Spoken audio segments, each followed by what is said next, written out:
आतंकी अलर्ट के बाद राहुल गांधी की यात्रा में बदलाव किया गया है। सीतामढ़ी में वे जिस कैंप में रुके थे वहां सीधे जानकी मंदिर पहुंचे। यहां कई जगहों पर स्वागत मंच बनाए गए थे, लेकिन राहुल वहां नहीं रुके। मंदिर में दर्शन के बाद राहुल गांधी का रोड शो भी था, लेकिन वो कैंसिल कर दिया गया।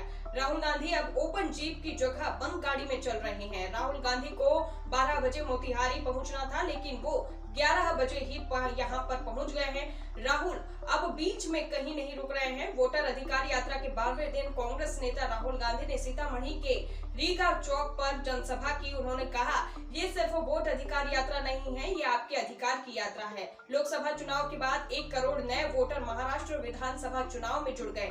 महाराष्ट्र में हमें उतने ही वोट मिले जितने लोकसभा में मिले थे, लेकिन जहां नए वोटर आए वहां बीजेपी की जीत हुई। राहुल ने कहा कि अभी सिर्फ वोट चोरी हो रही है। वोट चोरी के बाद आपका राशन कार्ड और जमीन छीना जाएगा। उन्होंने भाषण के अंत में कहा कि बिहारियों की राजनीति समझ का कोई मुकाबला नहीं है। इससे पहले राहुल गांधी पुनौरा धाम में माता जानकी के मंदिर पहुंचे, पूरे नियम से पूजा की और माता की आरती उतारी। मुख्य पुजारी से मंदिर के बारे में भी जाना और इस दौरान नेता प्रतिपक्ष तेजस्वी यादव और वीआईपी सुप्रीमो मुकेश साहनी भी साथ रहे और मंदिर में पूजा करने के बाद राहुल के गले में माला और चुनरी थी।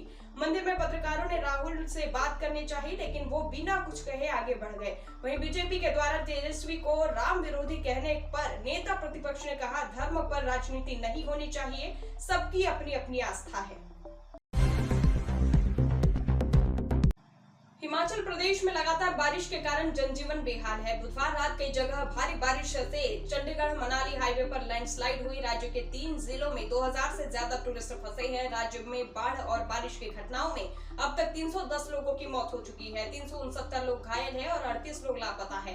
1240 से ज्यादा घरों को नुकसान पहुंचा है। इनमें 331 जो घर है पूरी तरह से टूट चुके हैं। पंजाब में बारिश के कारण 7 जिले और 150 से ज्यादा गांव बाढ़ की चपेट में है। रावी, व्यास और सतलुज नदी का जलस्तर बढ़ा हुआ है। राज्य में 30 अगस्त तक सभी स्कूल बंद हैं। जम्मू कश्मीर में बारिश से जुड़ी घटनाओं में जो है 41 लोगों की मौत हो गई है। जम्मू में झेलम और दिल्ली में यमुना खतरे के निशान के ऊपर बह रही है। इसके चलते निचले इलाकों में अलर्ट जारी किया गया है।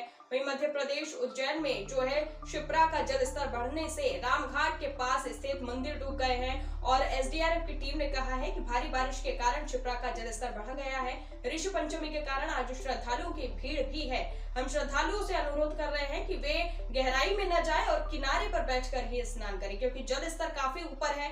राजस्थान का सवाई माधोपुर दुनिया भर में रणथंभौर टाइगर रिजर्व के साथ अपने लाल अमरूद के लिए भी फेमस है। यहाँ से हर साल बड़ी मात्रा में अमरूद देश के अन्य राज्यों के साथ विदेशों तक भी जाता है। इस साल भी अमरूद की बम्पर पैदावार हुई थी, लेकिन यहाँ आई बाढ़ ने हजारों किसानों को बर्बाद कर दिया। करीब 22 गाँव में 14,000 से हेक्टेयर से ज्यादा के बगीचे में पानी में जो है डूब गए हैं।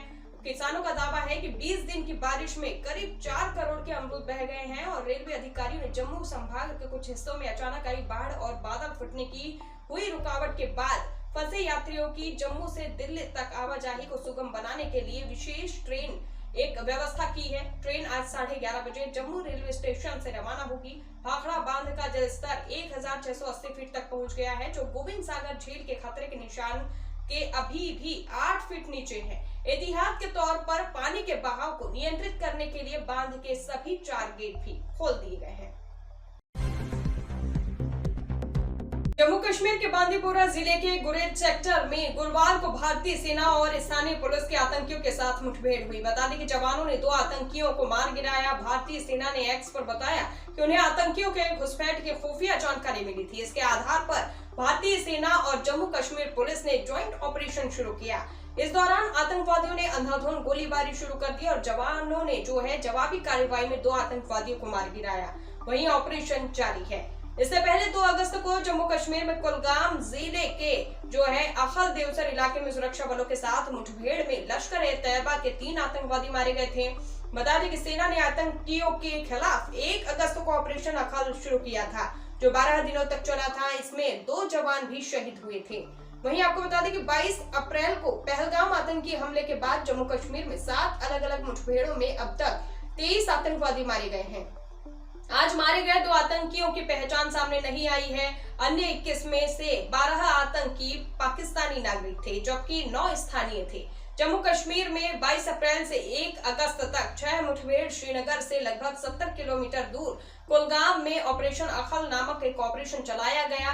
इसमें लश्कर-ए-तैयबा के 3 आतंकवादी मारे गए और इनकी पहचान कुलगाम के जाकिर अहमद गनी, सोपोर निवासी आदिल रहमान डिंटू और पुलवामा निवासी हरीश डार के रूप में हुई है। आपको बता दें कि ऑपरेशन शिव शक्ति के तहत पुंछ सेक्टर में 2 लश्कर-ए-तैयबा आतंकवादी मारे गए थे। दोनों पाकिस्तानी थे, उनके नाम सार्वजनिक नहीं किए गए थे। हालांकि अधिकारियों ने बताया कि वे घुसपैठिए थे जो हाल ही में पाकिस्तान के कब्जे वाले कश्मीर यानी कि POK से सीमा पार करके आए थे। ऑपरेशन महादेव के तहत श्रीनगर के हरवान स्थित मुन्नार गांव में 3 पाकिस्तानी लश्कर-ए-तैयबा आतंकवादी मारे गए थे और इनकी पहचान सुलेमान, अफगान और जिब्रान के रूप में हुई थी। गृह मंत्री अमित शाह ने 29 जुलाई को लोकसभा में ऑपरेशन सिंदूर पर चर्चा के दौरान बताया था कि तीनों आतंकियों ने पहलगाम हमले को अंजाम दिया था।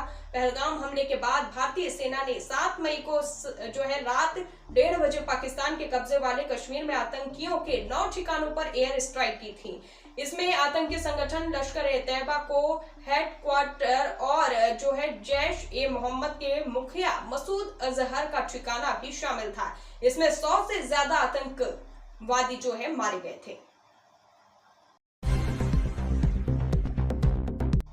महाराष्ट्र के विरार बिल्डिंग हादसे में मरने वालों की संख्या 15 हो गई है। 4 मंजिला बिल्डिंग का एक हिस्सा मंगलवार देर रात गिर गया था। पालघर जिले के विरार इलाके में विजयनगर में 26 अगस्त की रात 12:05 पर लगभग 50 फ्लैटों वाला 4 मंजिला रमाबाई अपार्टमेंट का एक हिस्सा बगल में एक खाली पड़े मकान में गिर गया। बता दें कि प्रत्यक्षदर्शियों के मुताबिक हादसे के वक्त 4थी मंजिल पर 1 साल की बच्ची की जन्मदिन पार्टी चल रही थी। तभी इमारत के एक हिस्से में 12 फ्लैट ढह गए और जिससे वहां रहने वाले और मेहमान भी मलबे में दब गए। इस हादसे में बच्ची और उसकी मां की भी मौत हो गई। रिपोर्ट्स के मुताबिक हादसे के वक्त बिल्डिंग में इसी बच्ची का बर्थडे पार्टी चल रही थी। लोगों की शिकायत पर बिल्डर गिरफ्तार और पालघर की जिला कलेक्टर डॉक्टर इंदु रानी जाखड़ ने गुरुवार सुबह पुष्टि की कि इस घटना में वह बच्ची भी शामिल है जिसका जन्मदिन उस समय मनाया जा रहा था। घायल हुए और बचाए गए 9 लोगों का इलाज चल रहा है। टीमें मलबे की जांच कर रही है ताकि यह पता लगाया जा सके कि कोई और व्यक्ति फंसा तो नहीं है।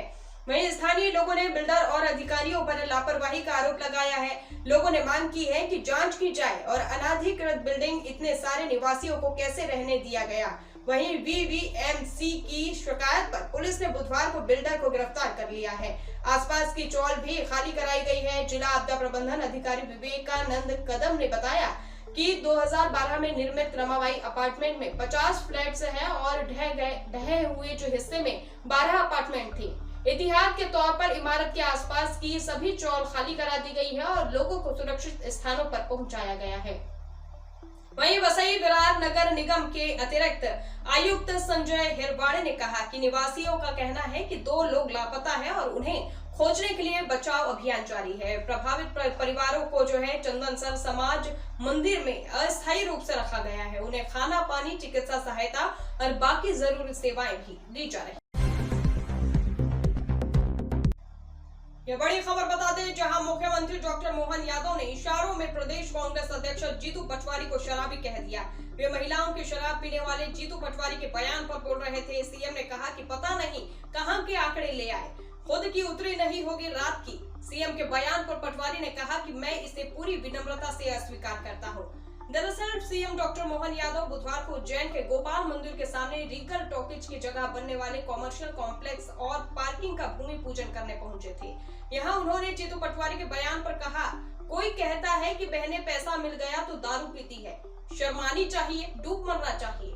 सीएम ने कहा, तुम ऐसी बात करते हो, माफी मांगनी चाहिए। प्रदेश की जनता माफ नहीं करेगी। बहन बेटी का अपमान ये प्रदेश सहन करने वाला नहीं है, किसी भी हालत में नहीं करने वाला, बर्दाश्त भी नहीं कर सकते। वहीं सीएम ने आगे कहा कि पता नहीं कहां के आंकड़े ले आए, खुद की उतरी नहीं होगी रात में, पता नहीं क्या हुआ, किसके लिए कह रहे हैं भगवान ही जाने, क्या मालूम क्या चक्कर है, जैसी बुद्धि वैसी बात। मैं गारंटी से कह सकता हूं कि हमारी बहनों का अपमान करने का अधिकार हमारी सरकार और हमारी पार्टी बिल्कुल देने को तैयार नहीं है।